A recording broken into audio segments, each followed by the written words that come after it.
ಹೊಲಕ್ಕೆ ಕೆಲಸಕ್ಕೆ ಹೋಗುತ್ತಿದ್ದ ರೈತನ ಮೇಲೆ ಕಾಡಾನೆ ದಾಳಿ ನಡೆಸಿ ಸೊಂಡಿಲಿನಿಂದ ಎಸೆದು ಗಾಯಗೊಳಿಸಿದ ಭೀಕರ ಘಟನೆ ಸಕಲೇಶಪುರ ತಾಲೂಕಿನ ಬೀರಡರಹಳ್ಳಿ ಗ್ರಾಮದಲ್ಲಿ ನಡೆದಿದೆ.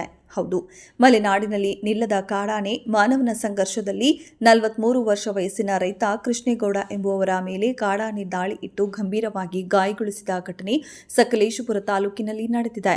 ಮಳೆ ಬಿಡುವು ನೀಡಿದ ಹಿನ್ನೆಲೆಯಲ್ಲಿ ಪತ್ನಿ ಜೊತೆಗೆ ಕಾಫಿ ತೋಟಕ್ಕೆ ತೆರಳುತ್ತಿದ್ದ ರೈತ ಕೃಷ್ಣೇಗೌಡರ ಮೇಲೆ ಏಕಾಏಕಿ ಆನೆ ದಾಳಿ ಮಾಡಿದೆ. ತಕ್ಷಣವೇ ಗಾಯಾಳುವನ್ನ ಟ್ರ್ಯಾಕ್ಟರ್ ಮೂಲಕ 1 ಕಿಲೋಮೀಟರ್ ಕರೆತಂದ ಪತ್ನಿ ನಂತರದಲ್ಲಿ ಜೀಪ್ ಮೂಲಕ ಸಕಲೇಶಪುರ ಪಟ್ಟಣದ ಕ್ರಾಫರ್ಡ್ ಆಸ್ಪತ್ರೆಗೆ ದಾಖಲಿಸಿದರು.